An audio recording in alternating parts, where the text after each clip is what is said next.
semuanya, kami dari kelompok 1. Hari ini kita akan mewawancarai 3 profesi yang termasuk helper profession. Tujuannya tuh biar kita tahu apa sih tugas profesi tersebut, peran mereka tuh apa sih, terus tantangan terbesar dari profesi tersebut itu apa sih. Nah, langsung aja kita ke profesi yang pertama, yaitu shadow teacher. Shadow teacher? Itu guru ya?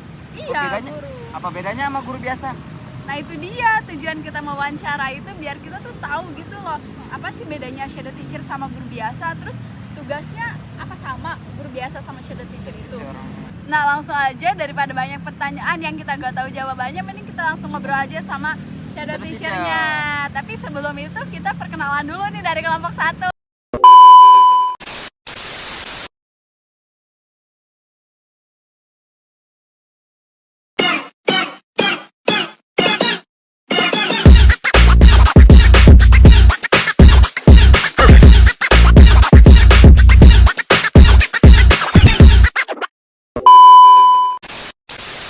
Oke, kita udah bersama Ibu Risrinya langsung. Halo. Nah, menurut info yang kami dapatkan, Bunda Risri ini tuh udah cukup lama ya jadi shadow teacher. Nah, untuk info yang lebih lanjutnya kita langsung aja ngobrol bersama Risrinya. Jadi, gimana nih, udah berapa lama jadi shadow teacher? Dari tahun 2022 ya, sekitar 4 tahun yang lalu. 2022, ya udah cukup lama ya. Itu di satu sekolah apa gimana? Kebetulan saya karena pindah-pindah tempat ya, jadi saya sebenarnya orang Bogor tapi sekarang jadi tinggal di Depok karena sudah nikah gitu. Jadi dulu itu saya sebelum nikah saya kerja di Bogor, itu jadi shadow teacher pertama kalinya selama 1 tahun. Kemudian saya pindah ke TK, itu sempat ngajar TK juga. Kelas biasa gitu ya? Kelas biasa, sempat ngajar juga setahun. Nah setelah nikah saya pindah ke Depok. Nah disitulah saya terus-terusan jadi shadow teacher. Itu anak apa aja yang didampingin? Kalau yang waktu itu dia autis plus ADHD. Oh bisa 2 gitu ya? Iya, dia double gitu. Karena dia untuk komunikasi itu dia nggak bisa. Terus untuk kemandiriannya juga nggak bisa. Pokoknya dia autis plus ADHD. Oh gitu. Dan ada juga yang ADHD, ASD juga ASD. Kalau ini masih mending ya, masih bisa untuk komunikasinya masih bisa, cuman agak nggak nyambung aja gitu. Jadi masih bisa diajak ngobrol tapi nggak nyambung gitu. Nanyanya A, jawabnya Z gitu. Oke, itu paling susah dampingin anak yang mana tuh? Tadi kan ada autis, ada ADHD, ASD gitu. Itu yang paling susah dampingin yang mana tuh? Yang double itu sih, autis plus ADHD itu. Karena kita mau komunikasi itu susah, terus dia punya kebiasaan-kebiasaan buruk yang kayak kita nggak bisa stopin gitu. Kalau misalnya kita meleng sedikit, dia kabur ke kamar mandi gitu. Terus nanti dia BAB gitu, kayak gitu-gitu. Jadi kalau misalnya kita meleng dikit, ya agak susah buat kayak kita kalau misalkan mau makan atau apa, mau istirahat sebentar gitu. Jadi harus nitip teman, itu sih agak susah. Sama paling kalau lagi tantrum ya. Kalau lagi tantrum itu agak sulit itu. Karena dia teriak-teriak, nangis, ketawa, teriak, nangis tuh. Kayak gitu aja terus. Jadi ini harus benar-benar didampingi ya, gak boleh meleng dikit tuh. Iya. Tantangan Bunda dari selama shadow teacher apa itu? Tantangan itu ya itu paling kayak lagi tantrum aja sih, sulit buat dikondisikan gitu. Terus kayak dia mau apa, karena kan susah komunikasi ya, jadi kita nggak tahu dia mau apa. Jadi kita harus nebak-nebak gitu ya, dia mau apa kita harus tahu gitu, harus nebak. Apalagi kalau kita baru banget megang dia tuh sangat susah sekali ya. Karena kan adaptasi ya, tapi pas kesini ya udah mulai bisa gitu. Itu kelas berapa anaknya? Kalau ADHD plus autis itu dia kelas 1. Jadi baru beralih dari TK. Dia emang proses kemandiriannya juga belum terlalu mateng. Dia biasa di TK, karena kan kayak gitu berpola ya, anak-anak kayak gitu berpola. Jadi kalau misalnya dia di TK dulu biasanya begini, ada yang lewat gitu. Kok tiba-tiba di SD peralihannya gitu berbeda gitu. Kok sekarang kegiatannya kayak begini, nggak kayak di TK dulu. Nah itu peralihannya beda. Ya kita kan sebagai mahasiswa BK nih ya, terus kayaknya juga shadow teacher itu menarik banget ya. Nah kira-kira ada pesan gak nih buat kita ya gitu, sebagai mahasiswa BK, kalau misalnya kita tuh mau jadi shadow teacher juga? Kalau mau jadi shadow apa ya? sabar karena kan butuh kesabaran sekali menghadapin anak-anak seperti itu gitu. Ya, dan nggak semuanya bisa ya. Ya apalagi ya masih muda begini, emosinya masih belum stabil gitu. Ya. Dengan anak ya kadang kan kayak tadi teriak nangis itu kan bikin kepala pusing ya kalau misalnya kita nggak sabar gitu, nggak ikhlas nggak apa itu itu pasti susah banget gitu. Pasti Jadi sabar sih, harus sabar ya. harus sabar itu. Harus sabar ya. Harus sabar itu. Harus sabar ya. Harus sabar itu. Harus sabar ya. Bohong. Yang bener. Nomor satu sabar, terus harus penyayang ya, karena kalau nggak ada jiwa penyayang Gampang aja ya? Ya bisa kita menyakiti anak itu kan nggak mungkin kan. Jadi kuncinya sabar aja sih. Tadi kan udah sempet jadi guru kelas juga ya. Nah, antara guru kelas ini sama Shadow kira-kira enakan yang mana nih? Kalau dibilang enak ya kalau enak ya mungkin Shadow kali ya, karena kalau anak TK banyak yang saya pegang, tapi kalau anak ABK itu bisa 1 atau 2 orang Shadow aja itu kan dampingin fokus satu aja gitu. iya, fokus satu anak. Satu anak aja gitu. Iya, jadi kita bisa fokus. Kalau misalnya anak-anak TK itu kan rame segala macam karakternya gitu. Ya, ini sih 1 tapi seperti megang 10 anak gitu. Iya, sekelas lah tentunya. Iya, kayak gitu. Terus juga apa ya? Kita dilatih sabar, terus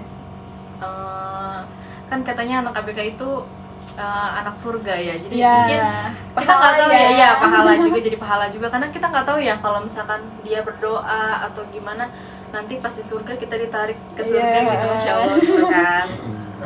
Ya paling gitu aja sih kalau misalkan kenapa saya lebih senang jadi shadow teacher itu aja sih, jadi lebih fokus gitu. Kalau shadow teacher itu ada ini enggak sih kayak report ke orang tua apa gimana? Kan biasanya kalau misal anak normal gitu ya, sekolahan biasa itu ada rapot kan. Nah, itu shadow teacher ada juga enggak sih?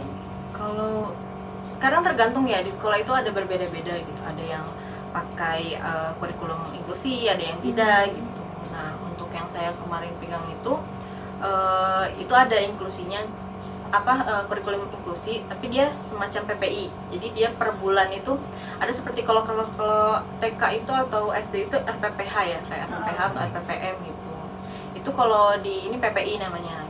Terus kalau di PPI. Ya itu PPI. Jadi dia ada rencana kita setiap bulan itu mau ngajarin apa ke anak-anak itu. Jadi kan berbeda ya sama anak-anak normal lainnya. Kalau pembelajarannya itu nggak sama kayak anak-anak yang lain. Jadi kalau misalkan kurikulum ABK ini lebih ringan gitu, lebih ringan. Jadi kalau yang lain sulit, ini lebih ringannya gitu. Jadi kayak disesuaikan sama kemampuannya juga gitu.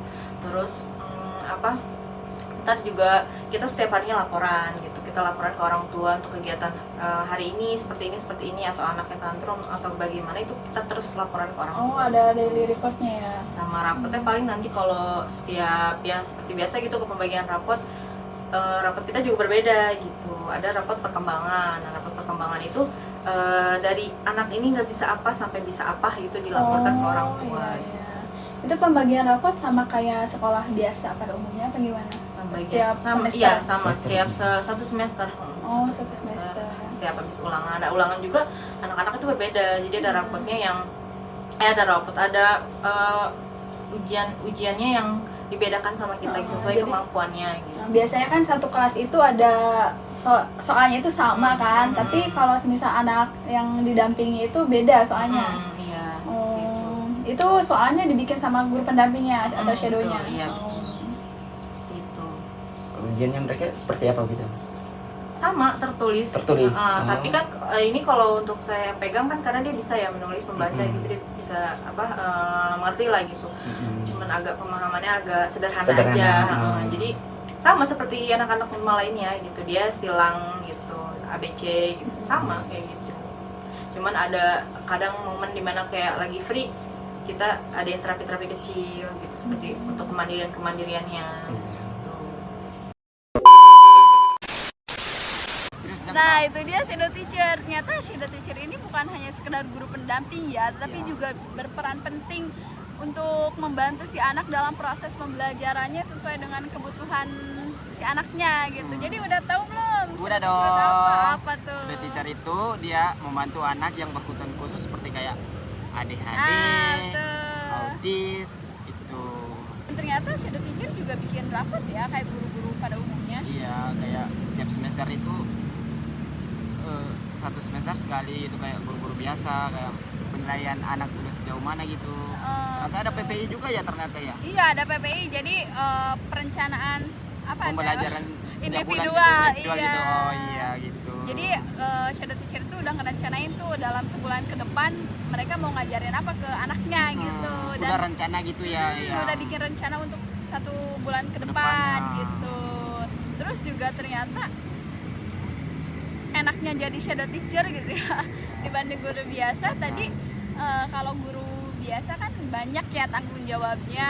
Kalau shadow teacher itu dia mendampingi satu anak aja Nah, gitu. itu dia. Tapi cuman satu sama anak aja. itu kayak sekelas, Iya, 10 orang, 10 anak. meskipun cuma mendampingi 1 anak tapi anaknya ya anak yang spesial gitu, Spesial. berkebutuhan khusus. Jadi sama aja sih pusingnya. Dia sedikit informasi dari kami, informasi wawancara dari kami. Semoga bermanfaat untuk kita sebagai Calon mahasiswa BK mahasiswa ya. dan calon guru BK juga ya. Iya. Iya. Gitu. Dan tentunya untuk teman-teman yang tertarik gitu ya jadi apa? Jadi shadow teacher. shadow teacher. Terus tadi juga ada pesan buat teman-teman yang tertarik jadi shadow teacher yaitu harus apa? Harus sabar, Harus harus sabar, penyayang, penyayang. pokoknya butuh kesabaran dah. Ya, karena kan menguji banget ya tadi Iya. ada yang tiba-tiba kabur segala macam kayak gitu. Itu Iya. menguji banget jadi kita harus benar-benar sabar Sabar. pas bisa mau jadi shadow teacher gitu.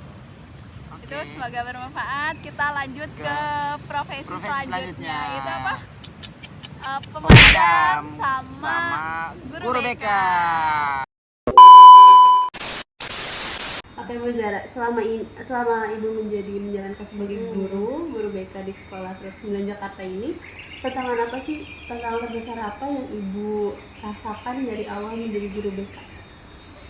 Tantangan terbesarnya itu adalah ketika gimana kita punya kelas binaan atau anak murid binaan kita yang belum ada perubahan ke arah yang lebih baik sampai harus pindah sekolah dari sini. Berarti kan dia mungkin atau saya yang kurang bisa membimbing dia menjadi lebih baik. Nah, itu tantangan terbesarnya sih. Jadi kayak kedepannya harus gimana lagi nanti menghadapi murid-murid yang seperti ini. Oke, berarti kalau untuk pengalaman yang paling berkesan buat Ibu selama ngajar di sekolah ini tuh gimana, Bu? Pengalaman yang paling berkesan selama jadi guru BK Betul. apa ya? Ya itu tadi yang sama kayak tadi yang tantangan itu pengalaman yang paling berkesan adalah ketika saya punya anak murid atau kelas binaan tetapi tidak bisa kita bimbing dengan baik di sekolah dan itu membuat kayak saya merasa gagal lah jadi guru BK gitu. Dia harus pindah sekolah itu ya yang menjadi pengalaman yang berkesan. Oke. Berarti menurut Ibu itu untuk menjadi sebuah konselor itu apakah yang mana yang lebih perlu diperhatikan, kualitas atau keterampilan untuk menjadi seorang konselor? Nah, memang kalau misalnya ini sih kualitas ya, potensi sebagai orang konselor, tapi keterampilan tuh juga sangat perlu gitu. Keterampilan juga sangat perlu dibutuhkan sebagai guru BK, tapi memang harus memiliki potensi di bidang itu dulu gitu. Baru tuh kita bisa kalau sudah punya potensi dan kualitas, keterampilan itu bisa kita gunakan lah dengan baik gitu. Oke, berarti selanjutnya semangat apa nih yang Ibu punya untuk tetap menjalani profesi ini? Semangat untuk menjalani profesi ini itu saya tadi mikir gimana nanti menghasilkan output karakter yang baik untuk anak-anak murid dari sekarang sampai dengan seterusnya selama menjadi guru BK gitu sebagai. Ada ini nggak sih momen-momen kayak ngerasa titik jenuh gitu Ibu? Pasti ada lah, itu pasti ada banget ya, tapi tetap harus dijalani aja sih. Tapi kalau momen-momen titik jenuh itu kan selalu ada dalam profesi apapun sih. Untuk pertanyaan terakhir nih Bu, sebagai kita kan sebagai mahasiswa BK yang akan menjadi penerus mungkin ya untuk mempersiapkan diri menjadi konselor itu, kira-kira ada pesan nggak Bu atau saran yang harus disiapin dari sekarang untuk Pesannya itu kita harus untuk mahasiswa ya, itu memang nanti kedepannya itu kamu dari belajar di kampus, teori-teori yang didapat, materi-materi yang didapat, kamu bisa terapkan di sekolah itu dengan cara yang lebih update. Ya jadi kayak misalnya nih kasus-kasus yang sekarang judi online, nah itu kamu harus tahu tuh masalah judi online itu seperti apa, masalah yang lain yang memang yang dialami anak-anak sekarang. Nah itu nanti kita bisa cari cara gimana caranya untuk mencegah ini terjadi kepada anak murid di sekolah gitu. Jadi gitu sih, sama tetap semangat untuk menjalani semester-semester kedepannya, dan juga ini mumpung kuliah itu kalian masih banyak belajar dan coba di situ digali potensinya terus. Maksudnya selama kita menjadi mahasiswa BK, kalian harus coba gali potensi terus apa yang bisa kita ambil. Dan misalnya kamu belum bisa nih menjadi setelah belajar konseling tapi kayak belum bisa, terus kamu kayak nyerah, aduh ntar gue lulusnya nggak usah jadi guru BK. Tapi menurut aku itu jangan sampai terjadi ya. Jadi kalau misalnya memang kamu ngerasa belajar konseling itu susah, kayak belum bisa itu dicoba terus aja, dicoba terus sampai kita ngerasa kayaknya memang bisa nih jadi guru BK. Oke, terima kasih banyak ya Ibu buat udah ngasih waktu buat wawancara sama kita tuh, cerita-cerita saran dan pengalamannya. banyak banget hal yang bisa kita ambil Iya, betul. dari cerita Ibu. Semoga apa yang Ibu sampaikan ini bisa menjadi bekal dan motivasi bagi kami sebagai calon konselor di masa depan. Oke, mohon maaf ya Ibu apabila ada salah kata selama proses wawancara. Kurang lebihnya mohon maaf. Wassalamualaikum warahmatullahi wabarakatuh. Waalaikumsalam warahmatullahi wabarakatuh. Sebelumnya boleh perkenalkan diri dulu Pak? Perkenalkan, nama saya Akbar, umur 25 tahun dan berprofesi sebagai petugas pemadam kebakaran. Apabila Bapak berkenan, kami akan mewawancara. Silakan.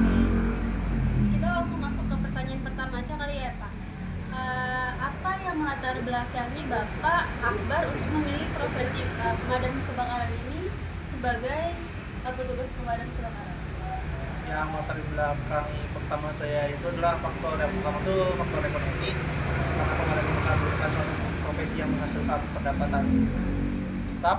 Terus selanjutnya itu adalah faktor eksternal lainnya, yaitu yang dimana saat ini petugas pemadam kebakaran itu merupakan pekerjaan yang saya anggap itu cukup berkah bagi kehidupan saya.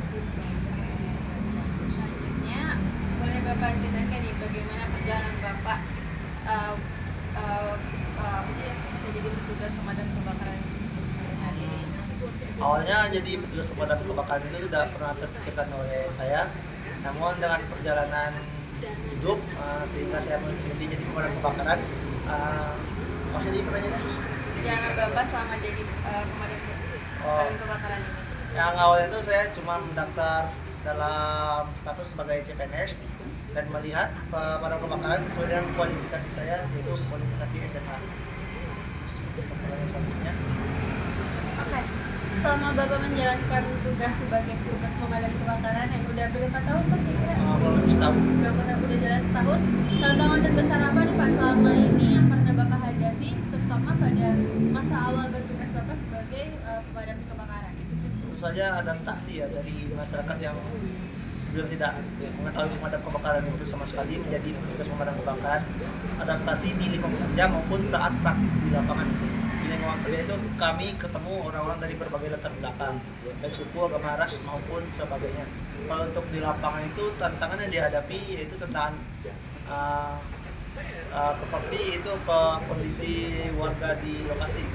Terkadang beberapa warga tidak memahami fungsi pemadam kebakaran dan menyebabkan kerusuhan, dan itu cukup mengganggu proses pemadaman kebakaran. Selanjutnya, selama bertugas di petugas pemadam kebakaran ini ada pengalaman atau yang paling menantang itu Bapak selama bertugas? Mungkin bukan menantang kali ya, lebih ke pengalaman unik. Selama saya bertugas di pemadam kebakaran kan tidak hanya melayani pemadam kebakaran, namun juga melayani penyelamatan. Nah, pada suatu waktu itu ada ada warga yang melapor ke petugas pemadam kebakaran bahwa anaknya mengurung diri di kamar. Dan itu sudah berlangsung 2 hari karena suatu hal anaknya itu mengurung diri dan dia memanggil petugas pemadam kebakaran untuk ke rumahnya buat menjebol pintunya. Namun kami melihat kondisi di dalam sana, kami pertama melakukan tindakan persuasif kepada yang di dalam itu untuk membujuk dia keluar tanpa merusak properti yang ada di rumahnya. Dan akhirnya setelah 2-3 jam proses penyelamatan itu berhasil. Saat menghadapi situasi darurat nih yang penuh banget resiko sama tantangan ada gimana sih cara Bapak untuk menjaga supaya tetap tenang, bekerja sama tim, terus mengambil keputusan itu dengan cepat dan karena pemadam kebakaran itu kerjasama tim ya, bukan individu. Untuk menghadapi tantangan yang saat di lapangan itu saya selalu berkoordinasi baik dengan teman maupun dengan pimpinan yang ada di lapangan. Untuk keputusan itu tidak hanya diambil oleh saya sendiri, namun untuk keperluan tim juga. Jadi tidak bisa mengambil keputusan secara cepat dan tiba-tiba. Selain tugas pemadaman itu memadamkan kebakaran ini, tugas-tugas lainnya itu ada apa aja sih? Nah, di pemadam kebakaran itu ada 3 tugas. Yang pertama itu pemadam kebakaran, penyelamatan, dan edukasi masyarakat gitu. Nah, untuk pemadam kebakaran itu seperti yang semua masyarakat tahu itu memadamkan api. Penyelamatan itu penyelamatan kedaruratan maupun non kedaruratan. Untuk kedaruratan itu seperti mengancam kejiwaan. Contohnya itu pohon tumbang, jalan berlubang, banjir dan sebagainya. Kalau untuk non kedaruratan yang tidak mengancam jiwa manusia itu adalah evakuasi kucing dan evakuasi kunci. Kalau untuk pencegahan itu kami dapat melakukan pencegahan langsung kepada masyarakat maupun masyarakat yang datang ke kantor kami. Untuk pertanyaan terakhir nih Pak, sebagai mahasiswa kan kami yang sedang belajar mengenai dunia profesi ya, pesan dan saran apa nih yang ingin Bapak sampaikan kepada kami maupun generasi muda mendatang untuk mengenai pentingnya semangat pengabdian, kedisiplinan, dan kepedulian terhadap keselamatan masyarakat? Ini apa tadi? Maaf. Pesan dan sarannya. Saran itu ya seperti pada umumnya itu belajar dengan sungguh-sungguh gitu.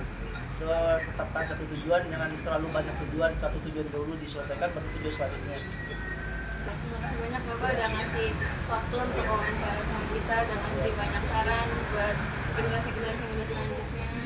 Kami juga mengucapkan terima kasih atas edukasinya, edukasi dan pengabdian dalam melindungi serta membantu masyarakat. Semoga pengalaman Bapak itu bisa kita bagikan hari ini menjadi inspirasi dan motivasi bagi kita. Prosesi ada salah kata, kurang lebihnya kami mohon maaf. Wassalamualaikum warahmatullahi wabarakatuh. Waalaikumsalam.